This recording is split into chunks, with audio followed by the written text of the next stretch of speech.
All right, guys, welcome to episode number 27 of the Friday Fraudsters.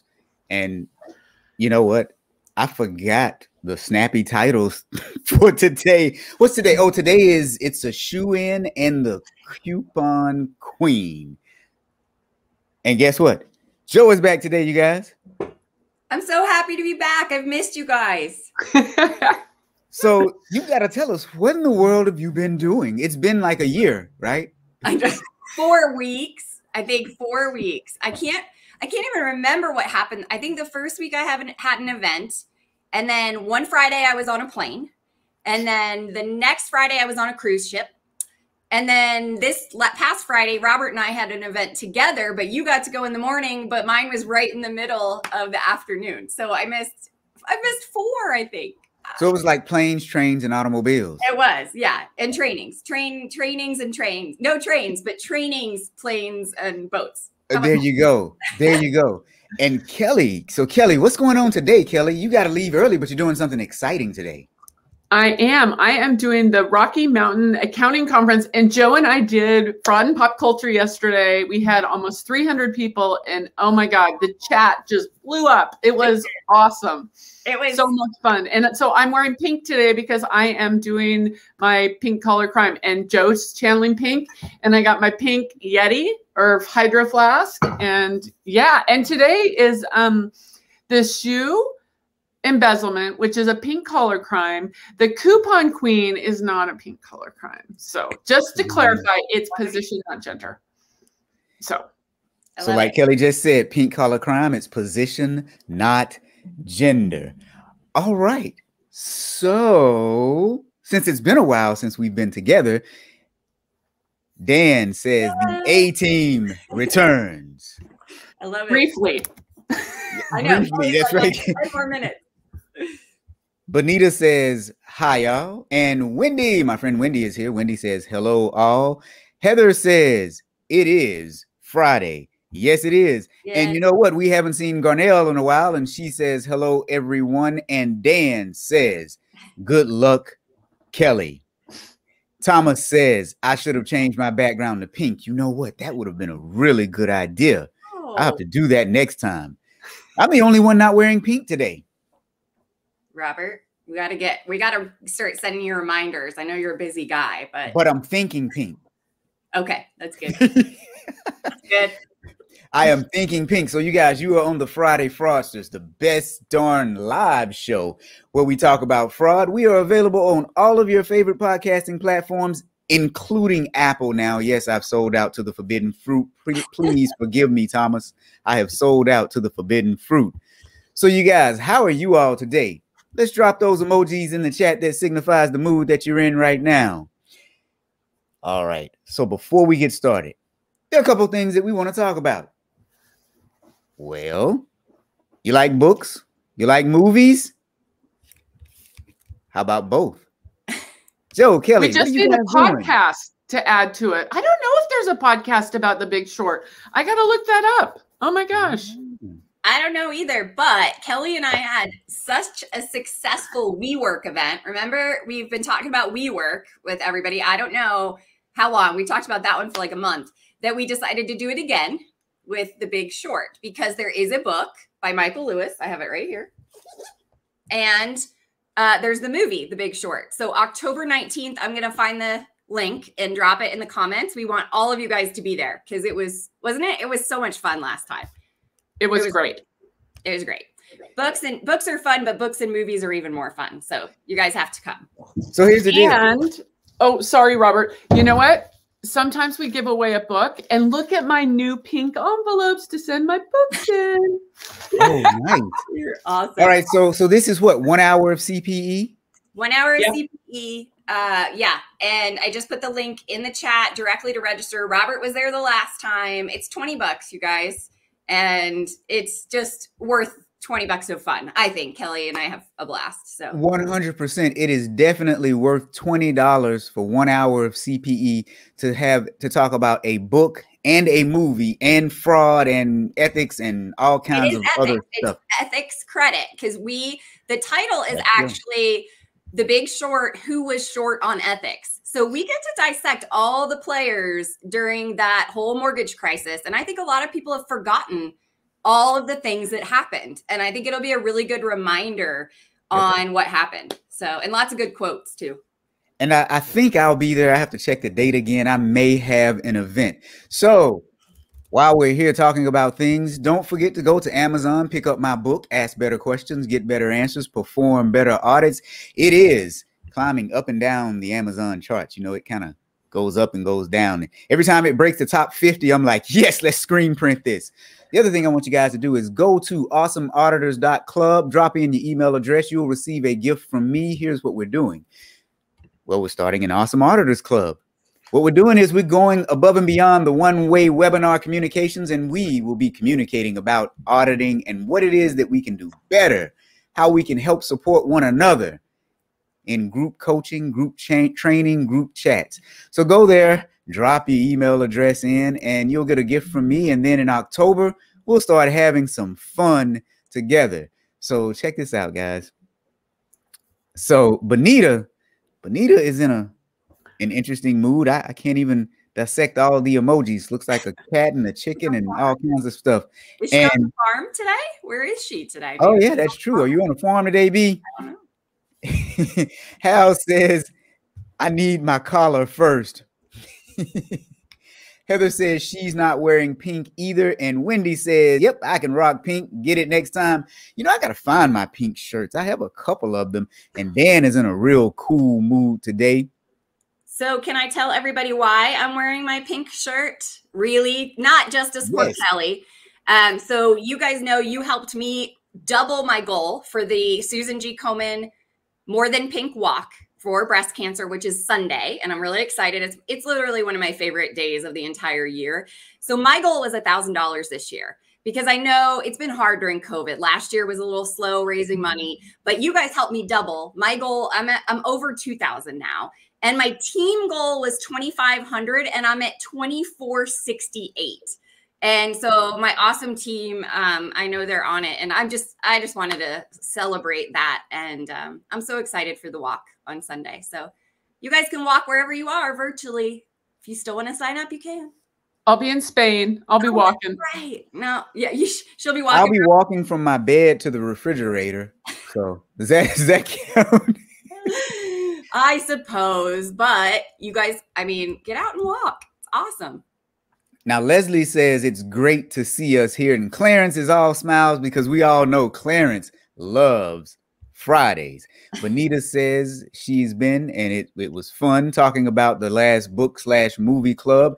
Hal says, is there popcorn available? That was the question I asked, Hal. Is anybody going to give me popcorn? But Bonita is giving you some popcorn emojis, Hal, so I think we've got that covered. And Wendy says she knows a few things about auditing. I mean, Wendy, you've only been doing it maybe 1 or 2 years, right? For those of you who don't know, Wendy and I worked together. Ooh, I won't tell you what year it was. Let's just say it wasn't even in the 2000s. So yeah, that was quite some time ago. So let's talk about one of the things that we're here to talk about today, the coupon queen. Now, we all like couponing, don't we? Well, I mean, I really don't, because it takes too much effort, but some people like couponing. Kelly Jo, you guys couponers? You like couponing? Electronic. Yeah, I used to do it more, but I look for promo codes. I'd say I'm a Googler for promo codes for sure. Like, because there's a lot out there you can miss. Yeah, I mean, and you know, so there's a lot of money that can be saved in couponing too, right? I mean, yes. Yeah. Did you ever think that there would be fraud in couponing? Yes, because it was actually on Pink Collar Crimes with Marcia Clark, and it was awful. And you know what? I keep getting these Google alerts about Pink Collar Crime, and there's the movie with Kristen Bell, Dax Shepard's wife, and Vince Vaughn. I have not seen it yet. And they keep saying it's a pink collar crime. It's not a pink collar crime. They're not stealing from their own workplace. It's not garden variety embezzlement. So what would it be called, Kelly? Yeah. You know, I think in something like this, it's practically like RICO, because they got a bunch of people. So it's a conspiracy, I would say, more so.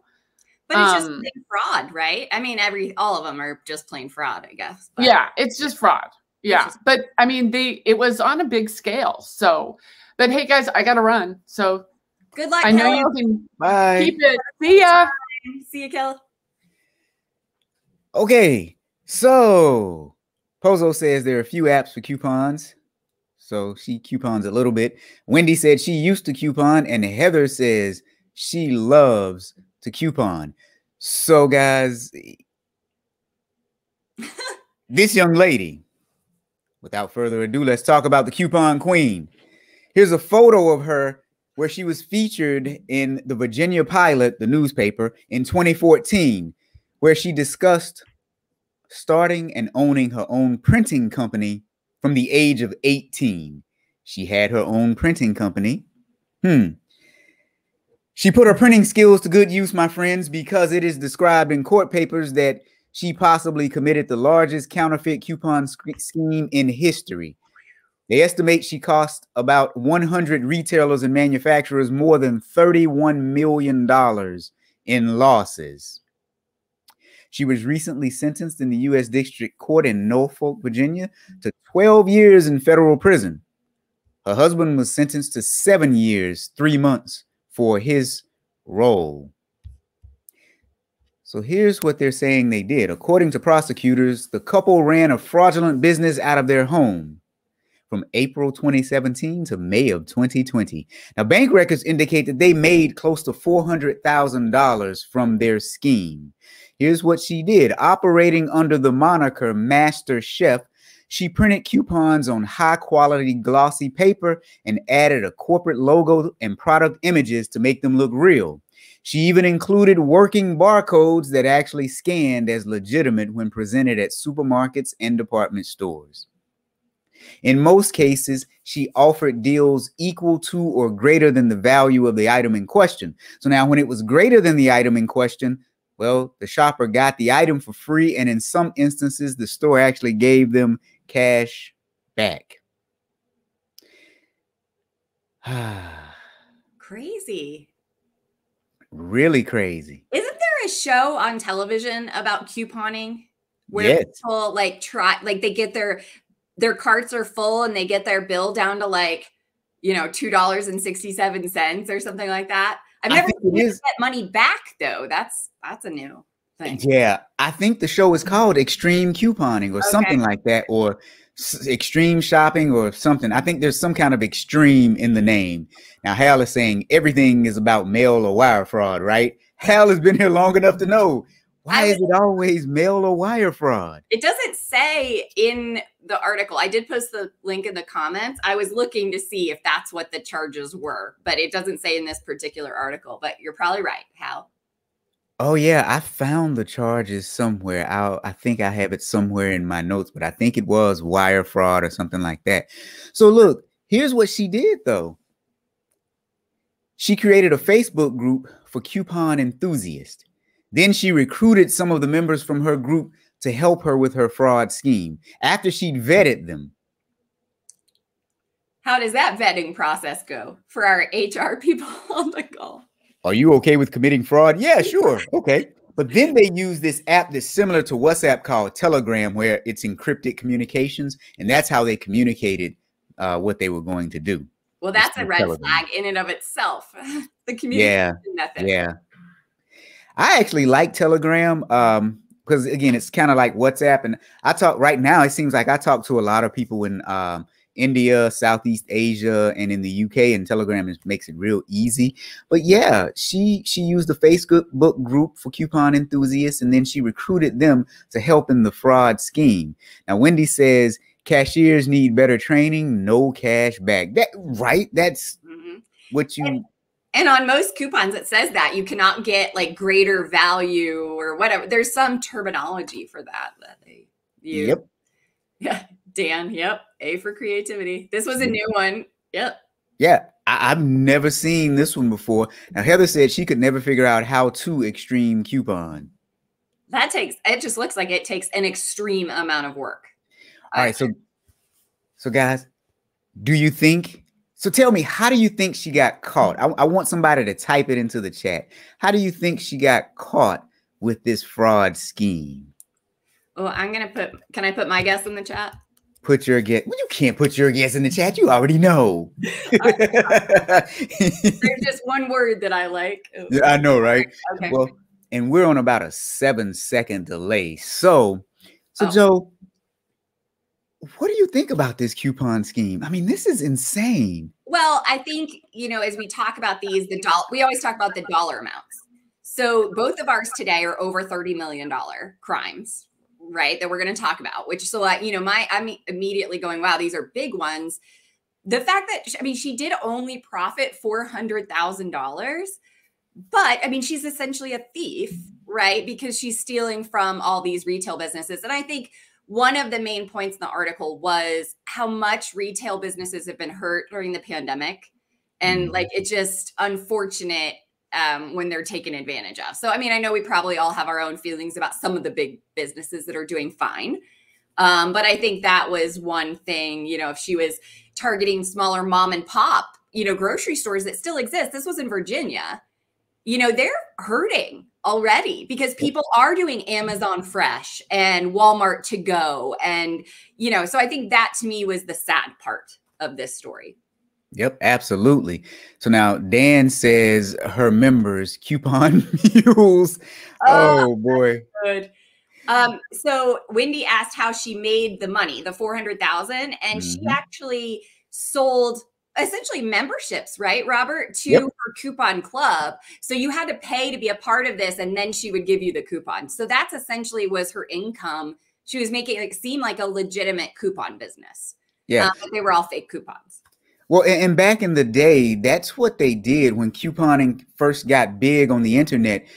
These usually it was entrepreneurs that were stay-at-home moms. They would sell memberships, monthly memberships to their coupon clubs, and they would tell you where to go clip the coupons from and how to stack the coupons so that you could get your best deal for your dollar.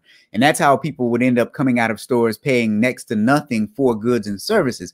But when you look at here, when they say a few $1 million is what was lost, they're adding up the actual cost of the lost products that, so you walk into a grocery store and the fake coupon, buy one, get one free. What happens is the grocery store chain is going to get it, and then they're going to bill back the manufacturer. The manufacturer is going to say, this is not our coupon. It's not legitimate. So now somebody's going to bite the bullet for this money. But yeah, she was selling memberships. It's going to be those retailers when the manufacturer says no, right? Absolutely. So they are the middleman that are getting caught in these. And, it's interesting, we all see the cashiers checking for fake dollars, right? So if more and more of this comes out, are we going to have to train the cashiers on fake coupons? It's just really interesting. Yeah. So Thomas says she either went too big and it was flagged in the system, or one of her people turned her in. And he says that's his two guesses. Hal says she tried to use TPQ. Wait.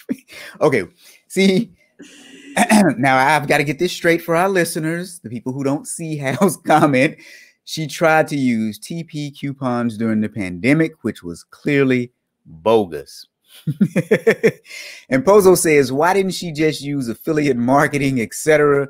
Could have profited more doing that, right? And Wendy says, Harris Teeter used to give triple value for coupons. All right, guys. So one of her members turned her in. Mm-hmm. I was going to say tattletale, but you know how I love, that was my one word for this one. But I mean, that's why my book's dedicated to every tattletale and whistleblower out there, because it just takes one person to speak up and people like this get caught. She had a snitch. You make it sound so negative, Robert. These are good people doing the right thing. Dirty rat. No, I'm just kidding. That was just a that was just a joke. In all seriousness, people, if you see something, say something. In all seriousness. Now, but you know, where I grew up, snitching was not a good thing. Although it probably should have been, because anyway, whole nother topic of discussion. One of her members told on her, and they actually reported her to, and I'm going to get the name wrong now because I can't find it in my notes, but it was like some sort of coupon coalition. So it's a group of couponers who fight coupon fraud. So it must be a really big thing if there's an entire group dedicated to it. And I apologize for not knowing the name of the group. It is the Coupon Information Center. There you go. Yep. Thank you. Mm-hmm. So there is the thing. So, I mean, this also goes to show, you know, a lot of times, I know I've gotten the question, Kelly's gotten the question, like, where do we report things?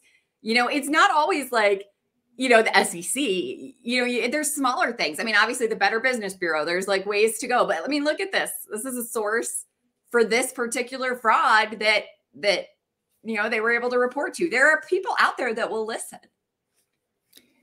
Yeah. There's a group for almost everything, right?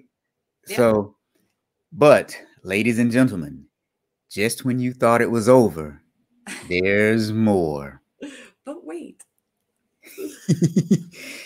So, in a separate fraud scheme, they defrauded Medicaid and the Supplemental Nutrition Assistance Program for around $43,000. Apparently, she applied for benefits and failed to disclose her income and the funds that she was receiving from selling the false coupons. So she applied for a need-based aid program and didn't disclose her fraudulent money in that program, thus Medicaid fraud.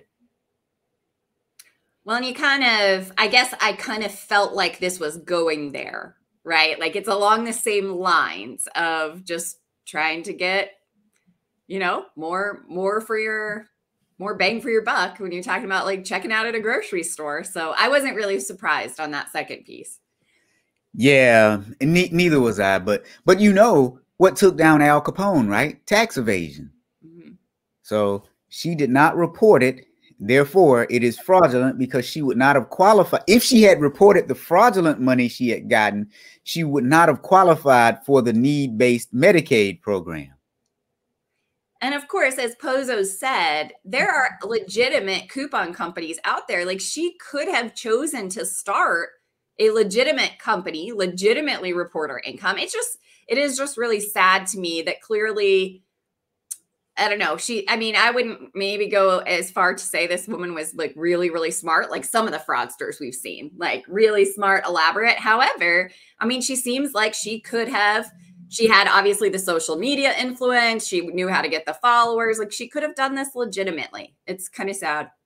You know, here's one big question. You know, I always ask the obscure questions. I don't know why my mind goes there, but if they made almost $400,000 on this fraudulent scheme and she had a printing company, why in the world did she need Medicaid benefits? Because Medicaid is for children. Yeah, Medicare is for the elderly and Medicaid is for children. And we'll get to that. She has 3 children, which are going to suffer when she goes to prison. And that's the sad part in this. But if you made over $400,000 and you had a business, why did you need Medicaid?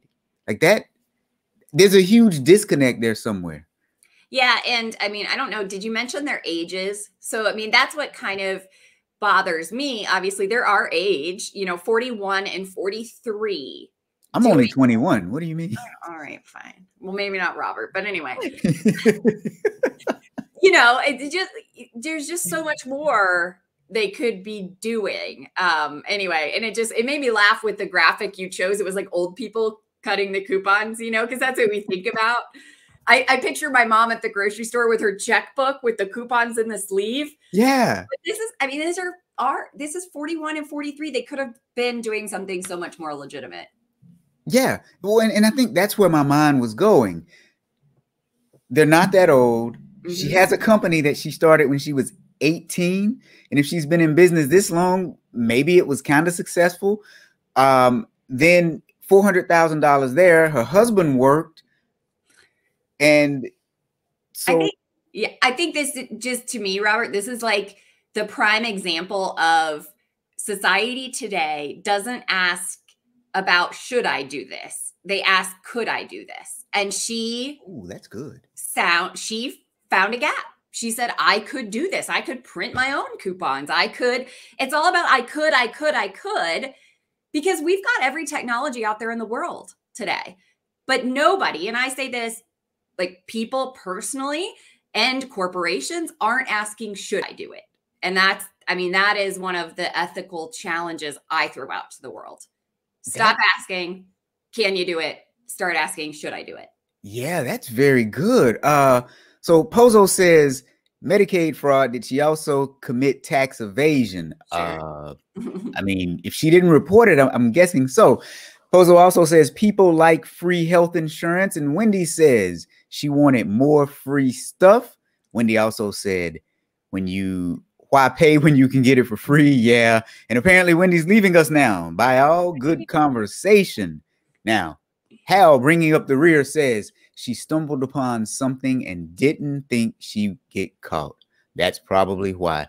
Yeah, I would have to agree with that, because it's very confusing here. Now, here's what's happening to them. They've been allowed to remain free on bond for a few weeks while they work through arrangements for their children. She had a 17-year-old child from a previous marriage, and then the two of them share a 6 and a 9-year-old. So, yeah, like you said, unfortunately, they will be the ones that suffer because of this. Yeah, that part saddened me in this particular case, because anyway, it's just sad. And I know when she went to court, I was reading the documentation, and they said that she actually said in court that she apologized, and somehow she lost sight of the good values that her parents instilled in her when she was growing up, and she feels like she's let them down. So that's just sad all the way around. And that's why, I think people get tired of these type of questions, but the two ethics big questions are, how would you feel if your actions were on the front page of the paper, which clearly hers hit there? And how would you feel if your parents found out, your grandparents, your priest, your rabbi, your kids, whoever is that person in your life? How would that make you feel? And so I feel like she is thinking about those things now. Yeah. So Pozo says, could she get house arrest for the sake of the kids? Mm-hmm. But, or could they get house arrest for the sake of the kids? Is that really fair though? I think, I don't know. I think Kelly would be able to weigh in on that one, because some of these, and I know this one's not pink collar, some of these smaller level criminals get too much time. Like they get punished too much when you look in comparison to these big white collar crimes. Yeah. And some of them don't get punished enough. So, I don't know what the right answer is there. And if she's on house arrest, Pozo, I bet she's just going to figure out what her next scheme will be. Yeah. I don't know. Hal says she didn't think she'd get caught and didn't expect to be ratted out. Yeah. No one does. Yeah. But yeah, so the kids are going to suffer 100%, but should she get a lighter sentence simply because she has children? I don't think so. I just don't think that that's right. I don't think that's setting a good precedent for the justice system at all.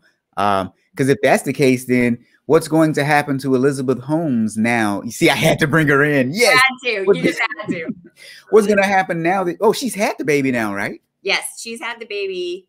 And I think a lot of people, I know Dan's on here, you know, he said that too. I hope she still goes to jail.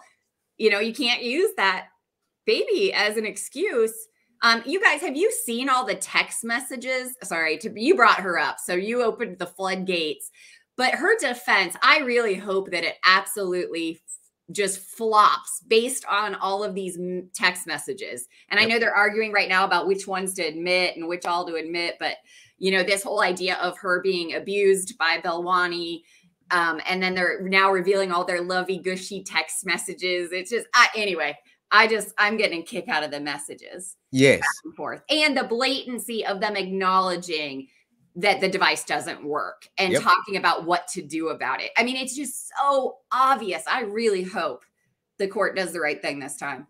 Really. Yeah, I hope so too, because one thing that I get sick of is people playing victim when they are not victim. So they commit these crimes and then they play victim. It'd be different if we had evidence showing that somehow he coerced her and was using her or drugging her or just anything. But yeah, the text messages are quite telling.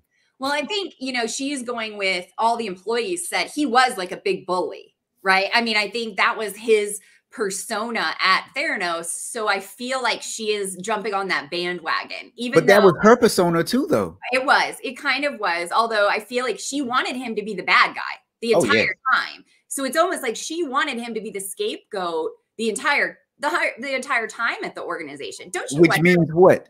She was the mastermind. Well, don't you wonder if she planned this all along? I mean, this guy is a lot older than her. He's not great looking, you know.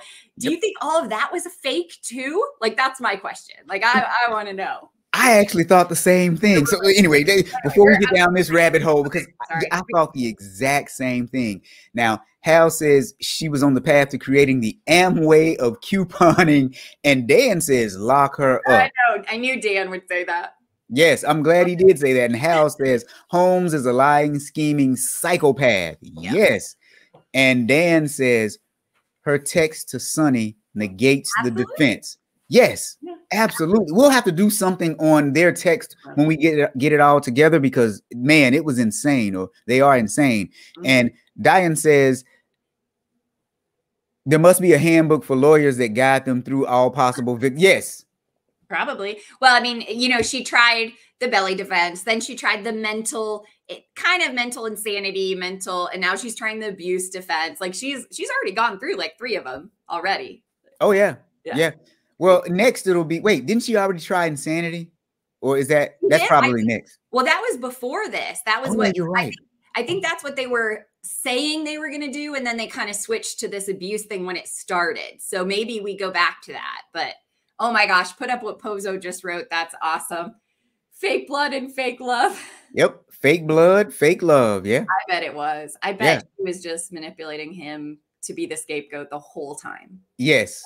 Absolutely. I mean, anyway, we oh boy, we can go down that one all day. Because I like the next story too. Yeah. So it's a shoe-in, and yes, people, I know that shoe-in is not spelled like that. I actually put a caveat in the show description because there's always one in the crowd, right? Auditors. It's because our crowd is auditors, and they audit us. You know how many typos I get pointed out in my presentations?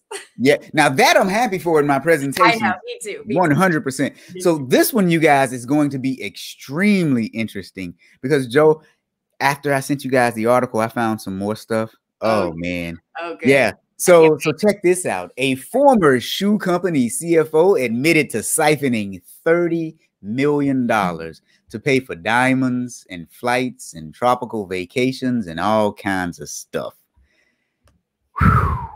So he was the CFO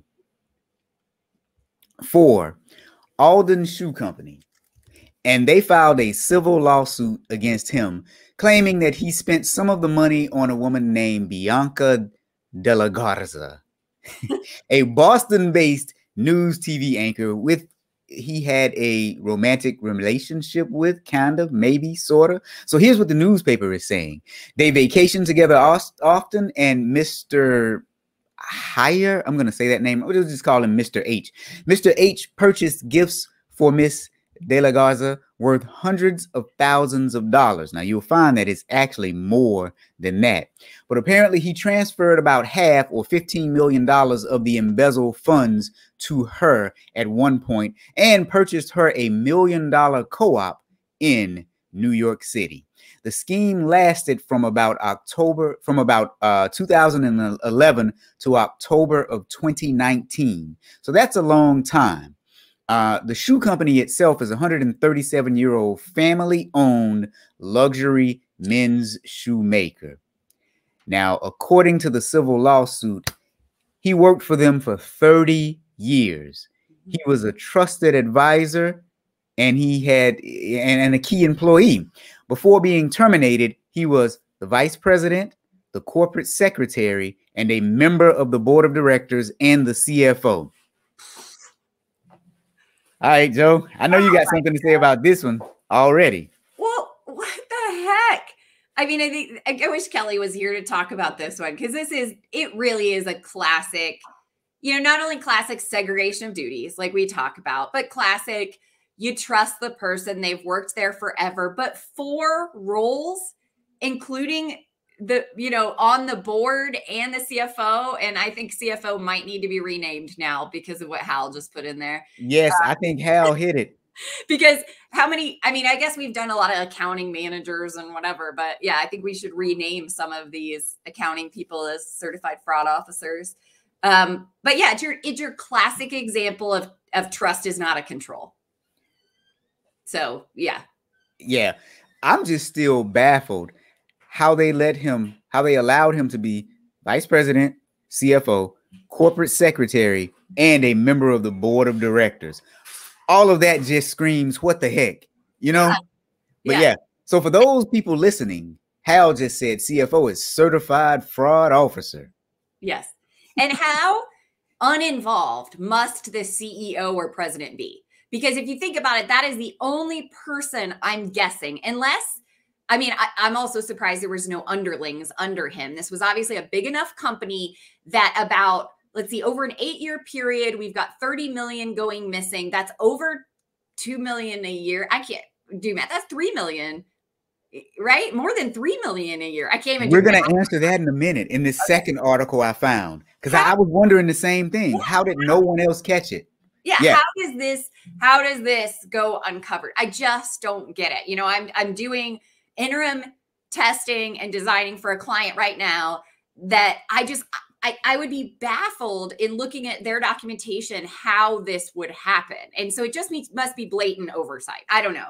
Don't let me forget, because I'll tell you what he did, because I was just searching. I was trying to, and I found it about an hour before we went on air, because it was still baffling me, because, usually we talk about the cases and we have some info on how it happened. But this one, all we had was them talking about the scheme and how he spent money on her. So I just kept searching and searching. And then finally, actually, it was about 30 minutes before we went on air. And I was like, yes, there it is. But Mark, if Hal's guest is right, because that's what I was thinking too. But okay. So Mark is here, and Mark says this is why internal audit should not report administratively to the CFO. Mm-hmm. And Pozo says so many companies give accounting professionals multiple roles to save money. It's surprising he didn't embezzle more. And Hal says, did he keep 2 sets of books? Nope. Nope, not that, huh? Yeah. He did not. Okay. And Mark says, even if you're a private company, you should have internal audit. I completely agree. You should definitely have us around, because we're going to ask those critical questions that no one else will ask. So now in the criminal case, he pleaded guilty to Hal's favorite charge, wire fraud, and then unlawful monetary transactions and filing a false tax return in which he didn't claim income from the embezzled funds. The charges, they come with prison sentences of 20, 10, and 3 years respectively. But he has conditionally accepted a range of 48 to 72 months in federal prison and the judge will consider it. Well, I guess he's already considered it. Darn it, because the hearing was September the 15th. Recent though, but I mean, that to me, is that enough? I mean, yeah, I don't know. This is interesting. And it seems like, I bet the company is probably embarrassed that this happened. They're going to accept his apology. He's paid back $4.5 million already. You know, I bet he gets off even lighter than that. Oh, guess what though? The $4.5 million, there's a little bit more than that. So I found that the article that I just found says that he was ordered to pay restitution of $33,962,880. I just like reading these exact numbers because it's just fun, right? But he needs to forfeit assets totaling $27 million. Okay, so and that's, the fact that he gave $15 million to her. Was he thinking that they wouldn't go after it if he gave it to her, half of it? So that's obviously, she's going to get brought into this. So did you read more about her? Oh, yeah. And from a female perspective, like, do you never question? Probably not. It sounds like this lady was just in it for the diamonds and the cars and the New York co-op, but do you ever question where the money comes from? It just baffles me. If somebody was showering me with gifts, I think I'd be like, suspicious. Like, anyway. Oh, this one gets really, really fun. So Hal asks, was restitution ordered? Yes, Hal. Yep. And then Pozo says, has the condo been repossessed? All right, my friends. Apparently, this couple was a fixture on the Nantucket social scene. And if you don't know about Nantucket, it's an expensive zip code. Very expensive zip code. So they're saying that it seemed like an odd pairing. They're guessing that possibly she was using him because she went through great lengths to make it known that they were not a couple. Oh, okay. Maybe this is Holmes and Belwani. Yeah. So he purchased her a $158,000 diamond ring, $96,000 pair of earrings. They had $51,000 private jet flights to Anguilla. He gave Neiman Marcus his Amex card, where she would regularly go over the last several years and shop on his Amex card. She was a local newscaster, and she quit her job to start her own television show. Kind of like the gossip shows and stuff like that. Now, the money that she needed to start the gossip show came from him. She started a production company, and they filmed about 10 episodes of her own show. Oh, I just found a cool article about her. I'm going to drop in the comments because it's got her picture. You guys got to see this woman. Oh, yeah. You want to see her? Yeah. There we go. Oh, yeah. This is like, okay, this is Holmes and Belwani, like on the extreme. I think it's just funny. Yeah. So there for the money. There they are, the two of them together. Now, he didn't just spend money on her. He spent money on her friends as well. So there are accounts. Another newspaper have accounts from her and her from her friends, where they say they would just go to these expensive restaurants and he would simply pick up the tab. What are you thinking, Joe? I can see you thinking something. No, I was laughing. I'm sorry. I'm reading the comments. I'm multitasking. Asked if he threw in a pair of free shoes, and I think it was a men's shoe company. Yeah, it was a men's free shoe company, but wait, maybe she gave them to her other boyfriends, though. I mean, hey, she's getting all sorts of free stuff. So. Well, think about this. He left his Amex card, and it probably was a black card. If you don't know, the black card is the top of the line, top tier Amex card. He left his Amex card at Neiman Marcus so that she could go shopping. He would regularly take her to trips out of the country. He gave her several $1,000,000 to start her own business where she's filmed 10 episodes of her reality show. But guess what? The shoe company's lawyer immediately sent her a letter asking about the money used to start her company, because apparently he wired her business $2.7 million. Wow. Now they're actually saying that she should have known that the money coming from him was through fraudulent means. Even though he was the CFO of the company, she should have known that the things that he was buying her were above and beyond his means, even though he was a CFO.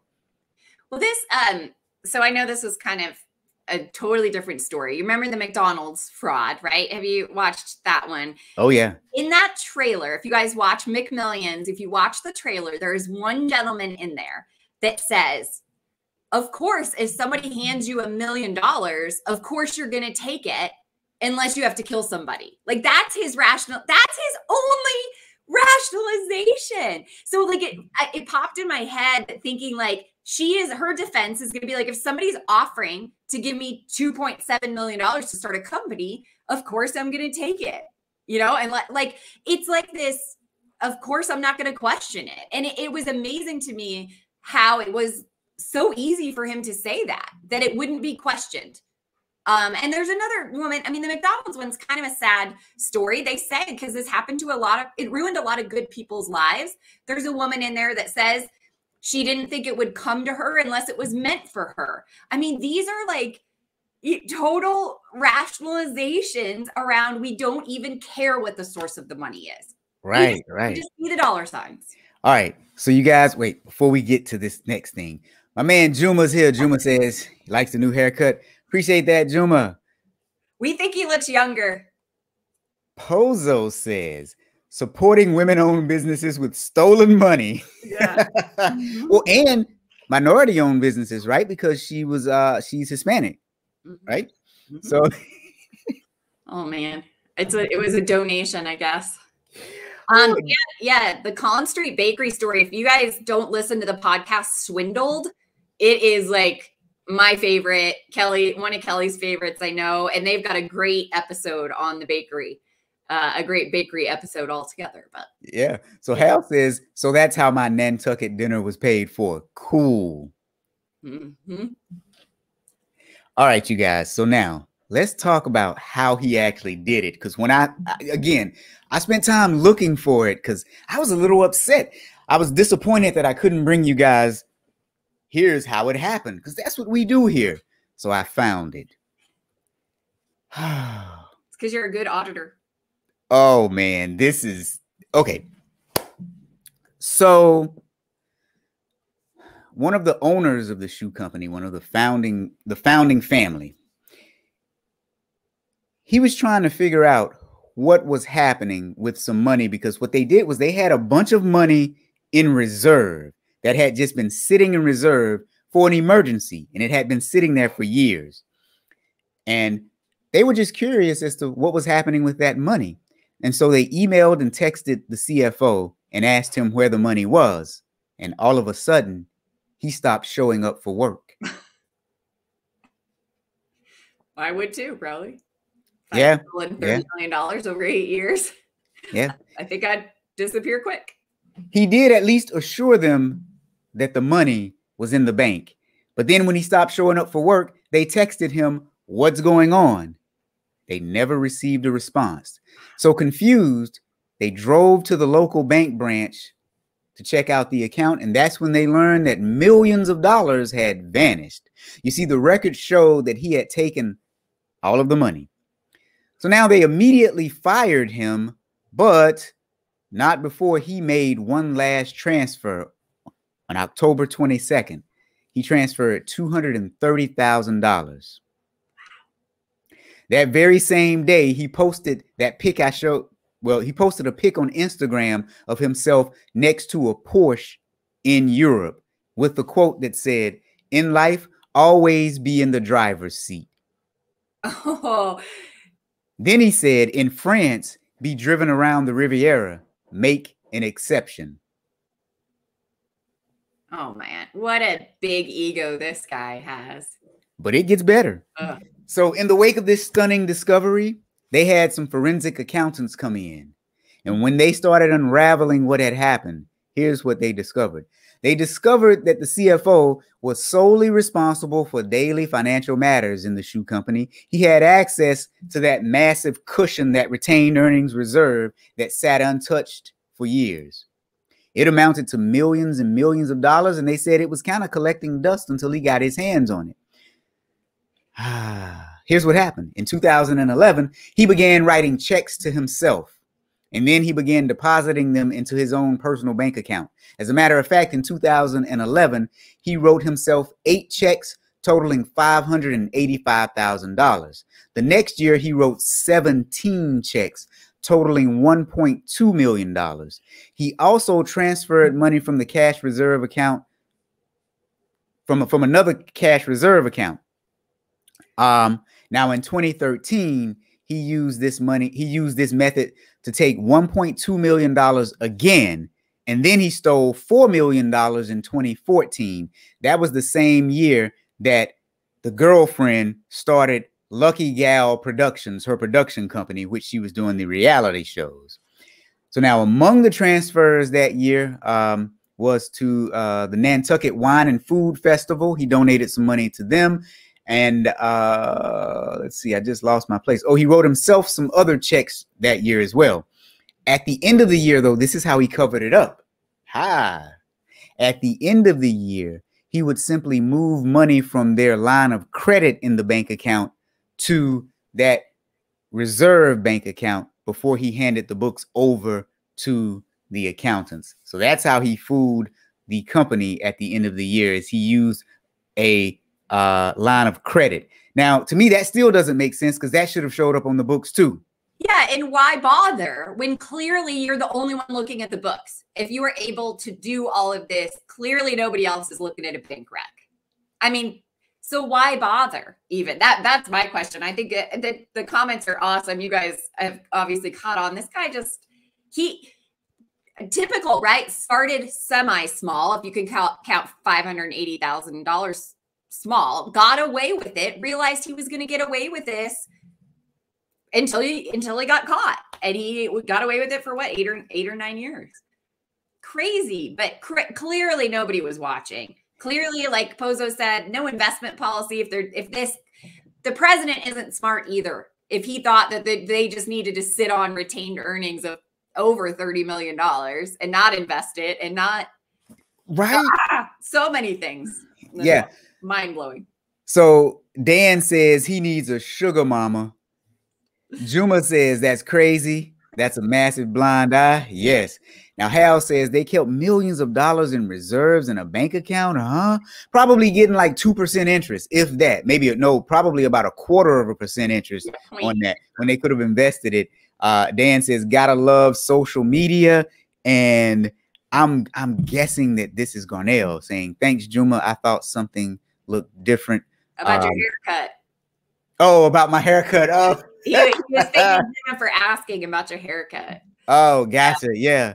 And Pozo is saying, Hal, seems like they didn't have an investment policy. Yeah, seems like they didn't have an investment policy. And they were a privately owned company, so they probably didn't. And Hal says he should have had an offshore account and wired it all at once, write checks and create a paper trail. He's not that bright. Yes. And Pozo picked up on the lucky gal indeed. And then Dan says, should have used cryptocurrency. You know what's interesting, though? If they had invested in either Dogecoin or what's the big one that was like Bitcoin. The first one? Yeah, Bitcoin. They would have been up substantially. They would have been up a substantial amount. Well, what's sad is this is a small family-owned business that went rather big, obviously. So they didn't have the right board ever. They didn't have the right advisors. You know, it's a mom and pop gone too big without the right controls. Yes, these are the type of companies that need internal audit more than some of the big companies do. And I think it's sad because this was that whole family's retirement. That's what this was. Yeah. I sold. Like, I mean, that was their 401k, I bet, you know, so. 100%. And Mark says, where were the external auditors? Here's what I'm guessing. Based on everything that I've read, I don't think that they had external audit.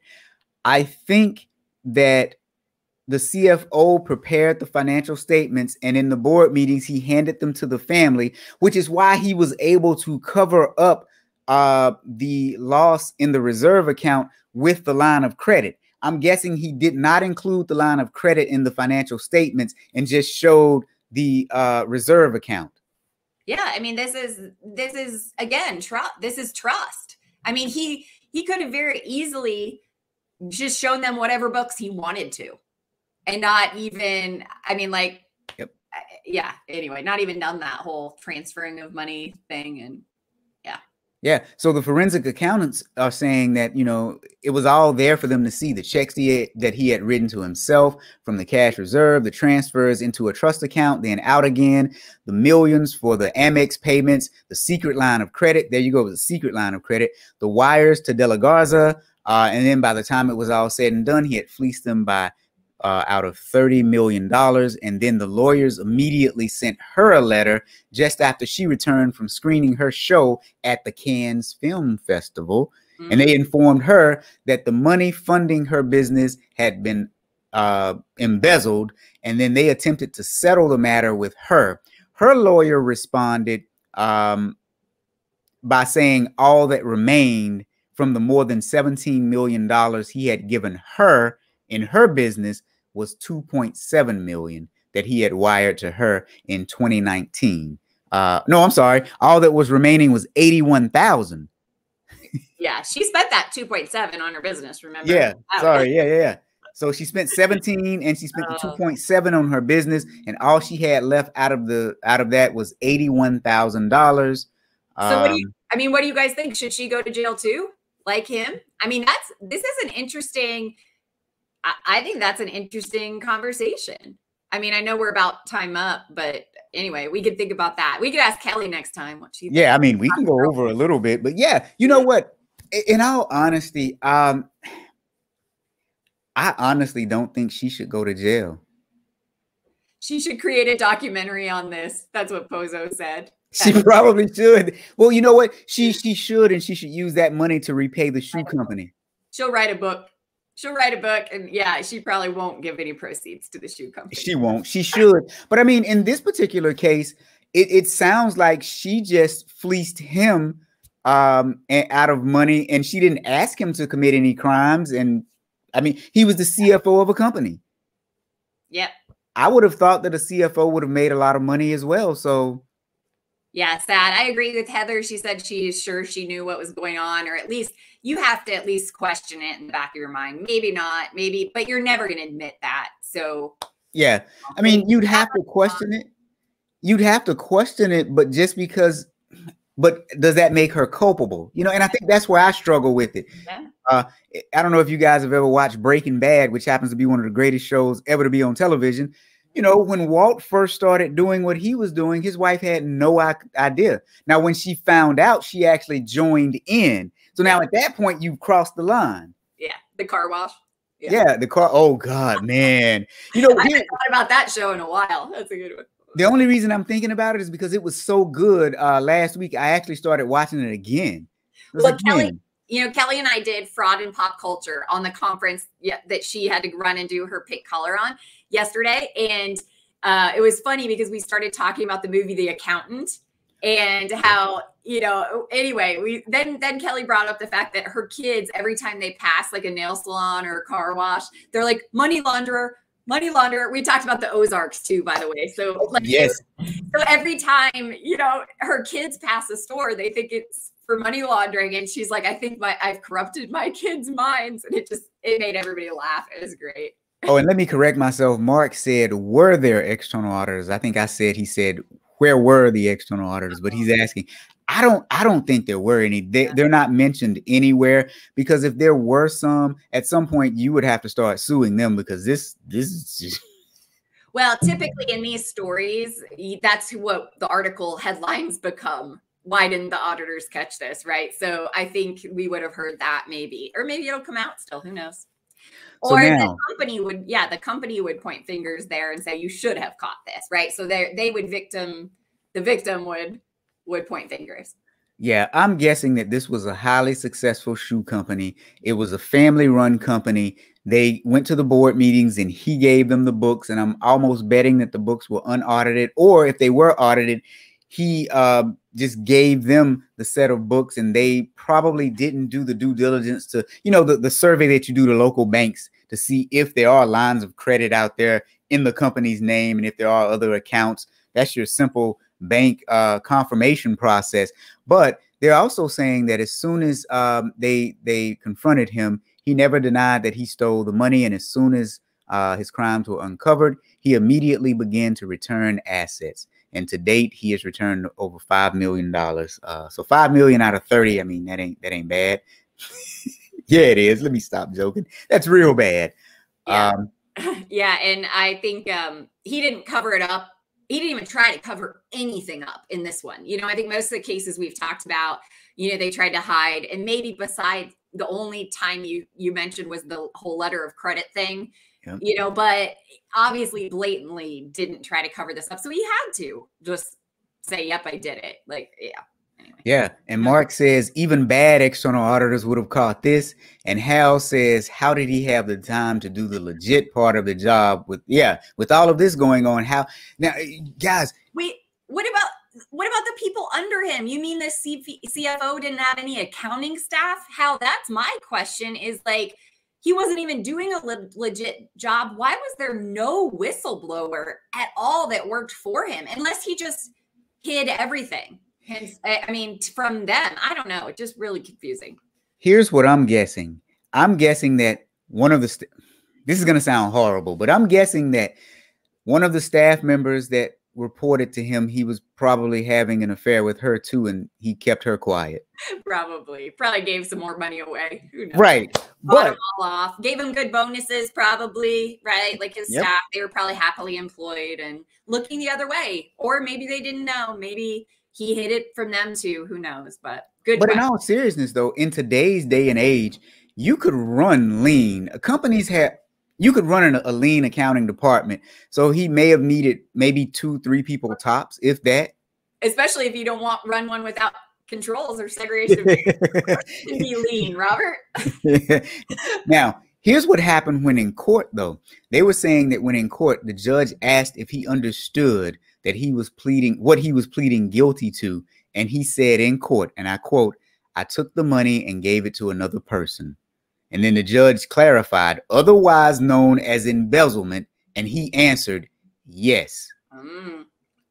He knew what he was doing. So, but what's funny here, though, is even in his admission, he said, I took the money and gave it to another person. No, you took the money and you spent it, period. Don't try to bring somebody else in. He's still trying to detach himself from it some. I'm real big on language and the way people communicate. And when I see deceptive lines of communication, because this is deceptive communication, because even within that, he was still trying to draw a line to almost disassociate himself to get some sympathy from the judge. When I see that from people, I run from those kind of people. Well, it's the Robin Hood defense. I stole from the rich to give to the poor, so I shouldn't be punished as much, right? And, obviously this news reporter woman wasn't poor, but I think that's his defense though, right? Like I gave some away. I gave it to charity. I gave it, like, a lot of these people that do bad things give a lot of money to charity, and that's how they rationalize what they're doing. It makes them feel better. I mean, we all have a conscience, even them to some degree. There are some sociopaths out there, but that's what they do to make themselves feel better. Absolutely. Now, Pozo says, how many affairs was he having? And Dan says, what about the bank? Yeah, that's an interesting one too, but he was using the line of credit, and then he was from what I read, he was paying the money back or paying down the line of credit with some operating money that came in from operations. So he knew what he was doing to keep everybody happy and satisfied. Bank's fine, right? Besides that they weren't sitting on those assets that the company actually thought they were. I mean, he didn't steal any money from the bank. I guess maybe Dan's asking though, we've asked this question before. Should the bank have noticed any of these fishy things? Your CFO is doing weird things. Like, if you're a good banker, I don't know. I think that I just expect people to think, not do their jobs. And yeah, that's a good point. Yeah. Yeah. But so maybe, I mean, to my point, to the company's point, maybe they should ask, why didn't the bank ask why this guy was writing $1 million personal checks, transferring money to his personal account? Like maybe the bank should have spoken up, but we all know how banks are today. We've talked about that. So they are hands off, not involved the way they used to be. So that's just not, we can't use the bank as a control either. So yeah, and like you said earlier, and like Kelly always says, this is a prime example of why trust is not a control. Because this thing was insane. Well, and you guys read, I mean, you don't have to read the book because it's kind of daunting to read, but Duped, not the one Kelly always talks about, the Timothy Levine book, Duped, and then Don't Talk to Strangers, Malcolm Gladwell. I know he can be kind of controversial, but it says like you cannot trust the people closest to you. That's when you're most likely to get duped. And I think we think our family's never going to do it. Our spouses are never going to do it. And that's what happens. And, we got to get smarter than that. Companies, small, private, family-owned companies, you got to get smarter than that.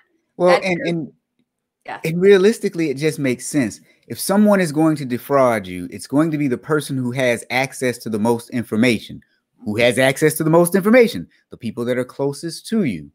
Yeah, and listen to Kelly's podcast with Susan Frew if you guys want to hear about a small version of this.